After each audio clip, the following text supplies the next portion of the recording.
Sir வாங்க madam. Room வேணுமா madam? அது வந்து ரூம் நம்பர் 104க்கு போகணும். மேடம் ஒரு நிமிஷம் அப்படியே உட்காருங்க. நான் போய் ஃபோன் பண்ணி கேட்டு வரேன். அவங்க சரின்னு சொன்னால் தான் உங்களை மேலே அனுப்ப முடியும். ஓகே சரிங்க சார்.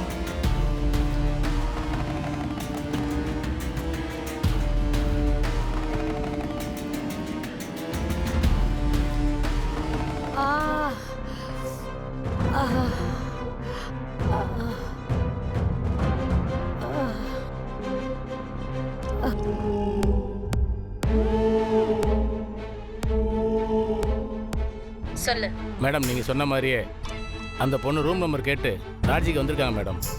ஓகே, அவளை 5 நிமிஷம் கழிச்சு மேலே அனுப்பு. மற்றதை நான் பார்த்துக்கிறேன். மேடம், எனக்கு எந்த பிரச்சனையும் வந்துடாதல்ல மேடம்? எதுவும் ஆகாது. நீ எதுவும் கேள்வி கேட்காம சொன்ன வேலையை மட்டும் செய்.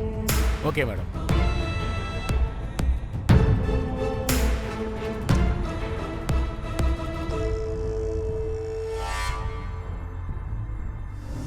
பேசிட்டீங்களா? பேசிட்டேன் மேடம். நீங்கள் மேலே போகலாம். அந்த ரூம் எங்க இருக்குன்னு சொல்லவே இல்லையே. Second floor madam. Okay, thank you. Okay madam.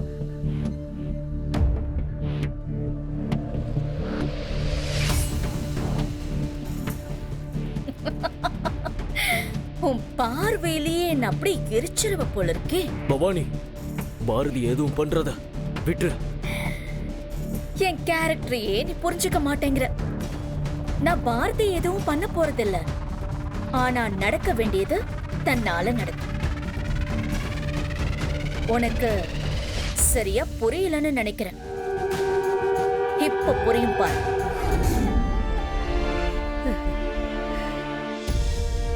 நான் தெரியாம பாம்புக்கு பாலை வார்த்துட்டேனே. நான் சரின்னு நினைச்சதெல்லாம் தப்பாவே ஆயிடுச்சு. நான் தப்புன்னு நினைச்சதெல்லாம் சரியாயிடுச்சு. யாரை நம்புறது யாரை நம்ப கூடாதுன்னு தெரியல. பாசம் என் கண்ணை மறைச்சிருச்சு. கண்ணை மறைச்சிருச்சு.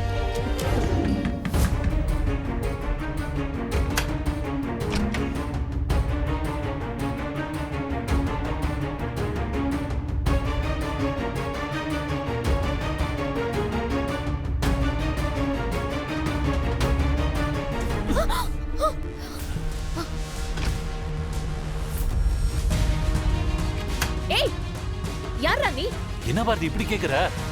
இப்பதானே கொஞ்ச நேரத்துக்கு முன்னாடி என் கூட போன்ல பேசின. அதுக்குள்ள மறந்துட்டியா?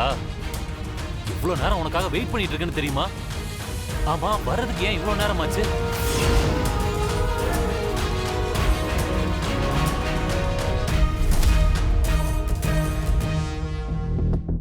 என்னடா உளர்ற? உன் இஷ்டத்துக்கு என்னென்னமோ பேசிட்டு இருக்க. நீ என்கிட்ட போன்ல பேசுனியா? இங்க ஏதோ தப்பா இருக்கு. உன்ன மாதிரி எத்தனை பேரை நாங்க பார்த்திருப்போம். இந்த மாதிரி லாஜிக் வந்துட்டு நீ யாரை பார்க்க வந்த? ஒரு பிரச்சனை சார்.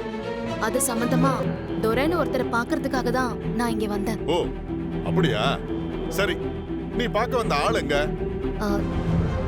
தெரியலையே சார். என்னமோ ஒரு குழப்பம் நடந்திருக்கு. மாட்டிக்கிட்டா இந்த மாதிரி 1000 கதை சொல்லுங்கன்னு எங்களுக்கு தெரியும். இவனை போன் பண்ணி வர சொல்லிட்டு மாட்டிக்கிட்டதும் என்னென்ன பேசிக்கிட்டு இருக்க? கான்ஸ்டபிள் கூட்டிட்டு போங்க. Okay sir. மா வாமா வா. மேடம் மேடம், சத்தியமா இங்க என்ன நடக்குதுன்னு எனக்கு தெரியல. ரொம்ப தப்பா இருக்கு மேடம். ப்ளீஸ் மேடம், நீங்க நினைக்கிற மாதிரி ஆள் நான் கிடையாது. நான் இங்க பக்கத்துல இருக்கிற கல்யாண மண்டபத்துல இருந்து தான் எனக்கு வேண்டிய ஒருத்தரை பாக்குறதுக்காக நான் வந்திருக்கேன். என்ன நம்புங்க. இந்த டயலாக் எல்லாம் கேட்டு கேட்டு சலிச்சு போச்சு. நீ எது சொல்றதுனாலும் போலீஸ் ஸ்டேஷன்ல வந்து சொல்லு. மேடம் மேடம், ப்ளீஸ் மேடம், என்ன நம்புங்க மேடம். ஏதோ தப்பா இருக்கு. எனக்கும் இதுக்கும் சம்பந்தமே இல்ல. சத்தியமா எனக்கு இத பத்தி தெரியவே தெரியாது. வா மேடம். வேண்டாம் சார், ப்ளீஸ் சரி கேளுங்க மேடம். ஏய், போங்க போங்க, சீக்கிரம் போங்க. போங்க. நீங்க தப்பு பண்றீங்க சார். இதெல்லாம் கொஞ்சம் கூட சரியில்லை. நான் சொல்ற எதையுமே கேட்காம நீங்க இப்படி பண்றதுக்கு நான் உங்களை சும்மா விட மாட்டேன். என்னம்மா, எங்களையும் மிரட்டி பார்க்கறியா? சும்மா விட மாட்டோம் அப்படி இப்படின்னு வாய்க்கு வந்ததெல்லாம் பேசிட்டு இருக்க. மற்றவங்க எல்லாம் அமைதியா இருக்காங்கல்ல, பண்றதெல்லாம் பண்ணிட்டு உன் மேல தப்பு இல்லைன்னு சொல்லி நியாயம் பேசிட்டு இருக்க. சார், என் பக்கம் நியாயம் இருக்கு. நான் அப்படிதான் பேசுவேன். இங்க ஏதோ சூழ்ச்சி நடந்திருக்கு. அதனால தான் என்னை இப்படி மாட்டி விட்டுருக்காங்க. நான் சொல்றத புரிஞ்சுக்காம நீங்க இப்படி நடந்துக்கிறது சரியில்லை. பாரா பிராத்தல் கேஸ்ல அரெஸ்ட் ஆன நீ போலீஸ்காரனுக்கு பாடம் எடுக்கிறியா? சார், உங்களுக்கு அவ்வளவுதான் மரியாதை. உண்மை என்னன்னு தெரிஞ்சுக்காம இப்படி அபாண்டமா பழிய போடாதீங்க. நான் பழி போடுறானா? உனக்கு எவ்வளவு திமிரு இருந்தா இந்த மாதிரி ஒரு லாட்ஜ்ல போலீஸ் உன்னை அரெஸ்ட் பண்ணதுக்கு அப்புறமும் இவ்வளவு தெனாவட்டா போலீஸே எதிர்த்து பேசுவேன். நீ சாதாரண ஆள் கிடையாது. சார், நீங்க அளவு மீறி பேசிட்டு இருக்கீங்க. உங்களுக்கு அவ்வளவுதான் மரியாதை. ஏய், வாய மூடிட்டு இருக்க போறியா இல்லையா? நானும் பார்த்துட்டே இருக்கேன், பண்றதையும் பண்ணிட்டு ஐயாவையும் எதிர்த்து பேசிட்டு இருக்க. ஒழுங்கு மரியாதையா வாய மூடிட்டு இருக்கணும். நான் எதுக்கு பேசாம இருக்கணும்? நான் எந்த தப்புமே பண்ணல, அதனால எனக்கு பயமும் இல்ல. நான் அதை எங்க வேணாலும் சொல்லுவேன். நீ எங்க வேணாலும் போய் சொல்லிக்கோ. இப்போ ஒழுங்கு மரியாதையா வர்ற நீ. பாரதி எங்க போனாங்க? மண்டபத்துல எங்கேயுமே காணோம். ஒருவேளை மித்ரா சம்பந்தமா எந்த சாட்சியும் கொடுக்க முடியாதனால கல்யாணத்தை நிறுத்த முடியாதுன்னு நினைச்சு இங்க வராம இருக்காங்களா? பாரதி எல்லாம் அப்படி கிடையாது. நான் உங்களுக்காக தான் வெயிட் பண்ணிட்டு இருக்கேன். பாரதி, எங்க இருக்கீங்க?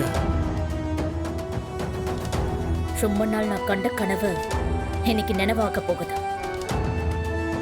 இந்த ஒரு நாளுக்காக தான் இத்தனை வருஷம் காத்துக்கிட்டு இருந்தேன். அந்த பாரதிய இந்நேரம் போலீஸ் அரெஸ்ட் பண்ணிருப்பாங்க. அவ இந்த பக்கமே வர மாட்டான். கல்யாணம் முடிஞ்சதும் தோரைய போட்டு தள்ளிட்டு அடுத்து ஆக வேண்டிய வேலையை பார்ப்போம்.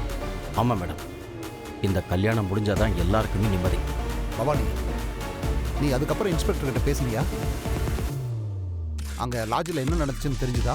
அந்த இன்ஸ்பெக்டர் பணத்துக்காக என்ன வேணாலும் பண்ணுவான். இந்த நிமிஷம் பாரதி அரெஸ்ட் பண்ணிருவான்.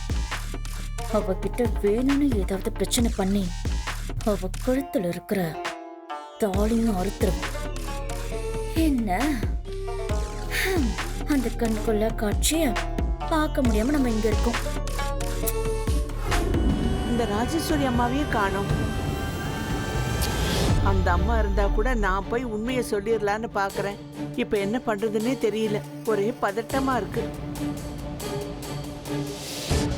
கான்ஸ்டபிள், உள்ள எடுத்துருவாங்க. வா. விடுங்க. இங்க பாருங்க, நீங்க தப்பு பண்றீங்க.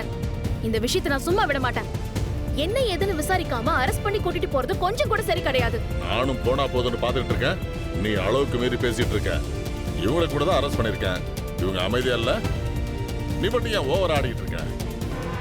இவங்க அமைதியா இருக்காங்கிறதுக்காக எந்த தப்பும் பண்ணாத நான் எதுக்கு அமைதியா இருக்கணும்? அதுக்கு எந்த அவசியமும் இல்ல. கழுத்துல திருட்டு தாலியை போட்டுக்கிட்டு வந்து இங்க என்ன டிராமா பண்ணிட்டு இருக்கியா நீ? உன்னை என்ன பண்றன்னு பாருடி. இன்ஸ்பெக்டர், விடுங்க இன்ஸ்பெக்டர்.